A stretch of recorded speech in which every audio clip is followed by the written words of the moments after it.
Hello friends, स्वागत है हमारे यूट्यूब चैनल में आपका। हम आ गए हैं एडवोकेट तनवीर अहमद साहब, जो सुप्रीम कोर्ट एडवोकेट हैं। इनसे हम बात करेंगे जो हमारा आईटीबीपी भर्ती जो है उसके बारे में, जो डाउट्स हैं आपके कोर्ट केस के रिगार्डिंग, उसके बारे में बात करेंगे। तो सबसे पहले सर, मैं स्वागत करता हूं आपका हमारे चैनल में कि आपने हमें समय दिया इतना। सर, ये भर्ती जो है ये 2017 में वैकेंसी निकली थी और अभी तक इसका नतीजा मतलब कि लटक रहा है।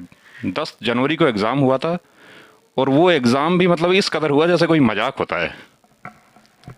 इट इज़ वेरी अनफॉर्चुनेट, बड़ा दुर्भाग्यपूर्ण है कि 4-4 वर्ष तक कांस्टेबल स्तर की भर्तियां नहीं हो पाती हैं। जबकि इसमें विशेष बात ये होती है कि एक एज लिमिट जो है वो काफ़ी यंग कैंडिडेट्स इसके अंदर अप्लाई करते हैं, और 4 साल की आपको देरी करनी है तो ऑब्जेक्ट जो है उसका वही फ्रस्ट्रेट हो जाता है।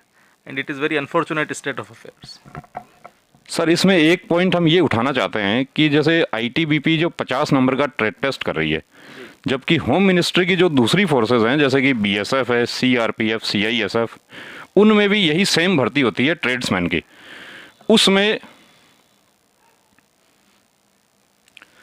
उसमें ट्रेड टेस्ट होता है लेकिन उसके मार्क्स मेरिट के लिए नहीं जुड़ते। जबकि 2015 में कुछ ऐसा हुआ है कि जैसे ग्रुप बी की जितनी भी सर्विसेज होंगी उसके इंटरव्यू बंद हो जाएंगे। Yes, it was decision taken by the government. Central government ने निर्णय लिया था कि जितने भी ये भर्तियां हैं इनके अंदर जहां पर भी लोगों के डिस्क्रिशन का एलिमेंट अवेलेबल होता है, वहाँ जैसे इंटरव्यूज़ हैं, ट्रेड टेस्ट हैं, इनको बंद किया जाएगा। Interviews will not be conducted. यानी कि जैसे ट्रेड्समैन है, अगर जिसकी जो रिक्वायरमेंट है, जैसे ड्राइवर का टेस्ट है, तो वो स्किल्स जो हैं उसकी इंडिविजुअल जॉब की वो क्वालिफाइंग हो सकती हैं, but that alone can not be made basis of their selection. वो चयन का आधार नहीं हो सकती हैं। उसके बेसिस के ऊपर आप उसका क्वालिफाइंग एलिजिबिलिटी वाला पार्ट हो सकता है कि ये आपको आना चाहिए। जैसे ट्रेड्समैन है, खाना कुक है तो कुक को खाना बनाना आना चाहिए, वो आप टेस्ट कर सकते हैं, वो क्वालिफाइंग हो सकता है। लेकिन जो चयन होगा, सिलेक्शन होगा, वो नंबरों के आधार पर ही होगा। इससे क्या है, जो आर्बिट्रेरीनेस होती है कि किसको कितने नंबर देने हैं, ज़्यादा डिस्क्रिशन जो होता है वो एलिमेंट खत्म हो जाता है और करप्शन की संभावनाएं शून्य हो जाती हैं। ये तो गलत कर रहे हैं, और ख़ास तौर से तब जबकि सेंट्रल गवर्नमेंट के ही जो दूसरे महकमे हैं, सीआईएसएफ है, बीएसएफ है, तो इनके अंदर अगर नहीं कर रहे हैं तो why there is it is there. ये होना ही नहीं चाहिए, बंद होना चाहिए। इसके ऊपर तो आपको रिप्रेजेंटेशन देना चाहिए गवर्नमेंट को। Government should take care of it. और अगर गवर्नमेंट नहीं मानती है तो then you can approach the court. Court will look into that. It is discriminatory. भाई, आप एक ही सेंट्रल गवर्नमेंट के अलग अलग महकमों के अंदर उससे भी बड़े पदों के लिए तो आप कोई इंटरव्यू का एलिमेंट नहीं है। यानी कि यहाँ पर सब इंस्पेक्टर में कोई डिस्क्रिशन नहीं है। यानी कि एम्प्लॉयर जो सिलेक्शन अथॉरिटी है उनके पास किसी प्रकार का कोई डिस्क्रिमिनेशन नहीं छोड़ा है, और यही इंटेंशन है गवर्नमेंट का। तो फिर बाकी दूसरे पदों के लिए आप किसी इतना, और वो भी 50%, it is too much. State of वो Ashok Kumar Yadav versus state of Haryana के अंदर जो 50% का एलिमेंट है, तो it is very higher. It can be at the most 12.5%। और अदरवाइज तो इसके अंदर चूंकि गवर्नमेंट की पॉलिसी ये हो गई, इसको होना ही नहीं चाहिए, और इसलिए it can B challenged in the court of law. Sir, अब एक बात ये आती है कि कोर्ट में कौन चैलेंज कर सकता है? क्या जनहित याचिका के रूप में चैलेंज हो सकता है या कोई कैंडिडेट ही होना चाहिए? देखिए, क्या है, सर्विस मैटर्स में जनरली जनहित याचिका जैसी चीज़ें नहीं होती हैं। जनहित याचिका का सीधा सा जो कंसेप्ट है कि what is public interest litigation. आपको फ़र्क पड़ना चाहिए, इनको फ़र्क पड़ना चाहिए, मुझे फ़र्क पड़ना चाहिए, हर एक आदमी को फ़र्क पड़ना चाहिए। लेकिन किसी का सिलेक्शन हो रहा है, कोई सेलेक्ट हो गया, टेस्ट पे नहीं हुआ, तो then I am not concern, you are not concern, everybody is not concern. Those who are interested in applying, जो उसके लिए तैयारी कर रहे हैं, केवल उनका मामला है, तो वो इंडिविजुअल राइट हुआ। और सर्विस मैटर्स के अंदर जनहित याचिकाएँ नहीं लगती हैं। सर्विस मैटर्स के अंदर आप इंडिविजुअल रिट फाइल कर सकते हैं, because your right is concern. Because आपको लगता है कि आपका सिलेक्शन, आप चयन से इसलिए वंचित हो जाएं कि वहाँ पर ट्रेड्समैन के नाम पर या इंटरव्यू के अंकों के नाम पर, ट्रेड टेस्ट के नाम पर आपको लगता है कि करप्शन हो जाएगा और आपको चयन से वंचित हो जाएंगे।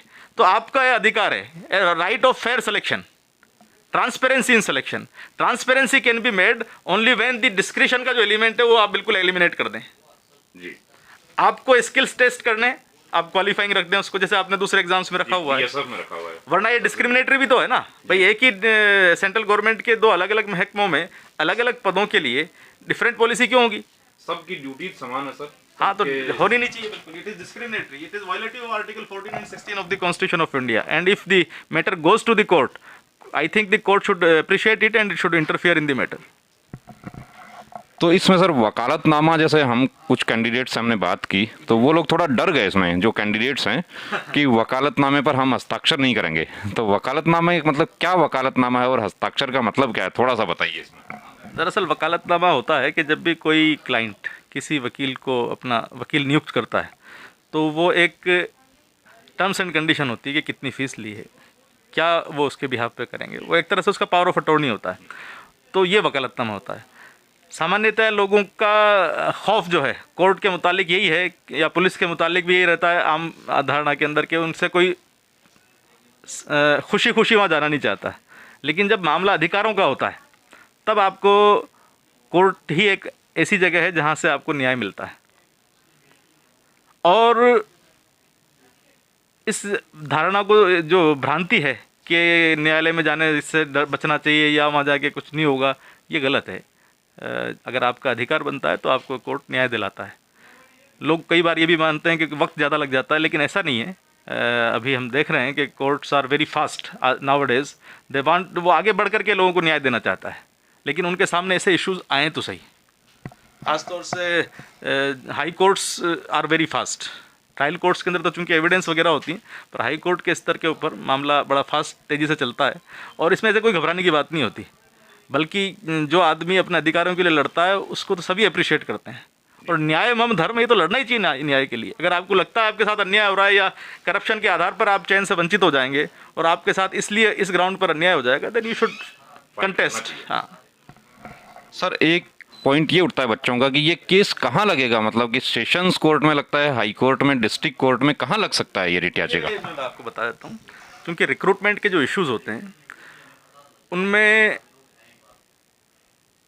ये फोर्सेस के जो मामले हैं, सेंट्रल जो पुलिस ऑर्गेनाइजेशंस के हैं, इनके मामले डायरेक्ट हाई कोर्ट के अंदर लगते हैं। और जो दूसरी पोस्ट हैं रेलवे के हैं, ये सेंट्रल एडमिनिस्ट्रेटिव ट्रिब्यूनल में लगते हैं।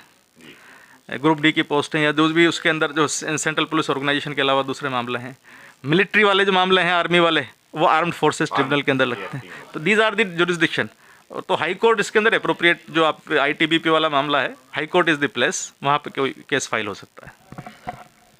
अच्छा सर, इसमें एक डाउट कैंडिडेट्स का ये होता है कि इसमें तो बहुत लंबा समय लग जाता है, तो भर्ती प्रक्रिया क्या स्टे हो जाती है, भर्ती रुक जाती है? और भर्ती तो अभी तो वैसे ही ऑलरेडी 4 साल से अटकी हुई है, और तो ये यदि मामला उठाएंगे तो भर्ती और अटक जाएगी। तो क्या सर हम ये भी चैलेंज कर सकते हैं कि भर्ती प्रक्रिया जल्दी होनी चाहिए? हाँ, बिल्कुल कर सकते हैं। We can request the court to direct the respondents. Government को हम डायरेक्शन दिलवा सकते हैं कोर्ट से कि 4 साल से अभी तक भर्ती नहीं की गई, तो उसको टॉप प्रायोरिटी पे लेते हुए 3 महीने में, 4 महीने में पूरा करो। And court can always issue directions. जो आपका ऑब्जेक्ट है वही फ्रस्ट्रेट हो जाएगा भाई, अगर आप टाइमली उसका रिक्रूटमेंट नहीं करेंगे तो। कि जो एक कैंडिडेट 26 साल का था या 28 का था, मैक्सिमम एज 28 होती है, SC ST जो कैंडिडेट होते हैं उनके लिए छूट मिला के, तो वो अभी जो 32 का हो गया है वो 32 वाला तो अभी मतलब कि वो तो ऑलरेडी उसकी जिम्मेदारियां हैं उसकी, वो बस इस भर्ती के ऊपर आश्रित है वो। और वो लोग बड़े फ्रस्ट्रेट हो रहे हैं कि क्या हो रहा है, कैसे हो रहा है, क्यों हो रहा है। हाँ, ये अधिकारियों को इस मुतालिक सोचना चाहिए था। और मुझे लगता है कि जहाँ पर अपर एज लिमिट जानबूझ करके कम रखी जाती है ताकि यंग टैलेंट जो है वो सर्विसेज के अंदर आए और उनकी फिजिक वगैरह सारी उस उम्र के अंदर से वो ग्रूम होते हैं, तो delay is otherwise very fatal. Delay नहीं करना चाहिए और इस भर्ती को शीघ्रातिशीघ्र कराने के लिए भी कोर्ट से निर्देश दिलवाए जा सकते हैं। सर बहुत बहुत धन्यवाद आपका, ये डाउट्स क्लियर किया आपने और इतना समय दिया।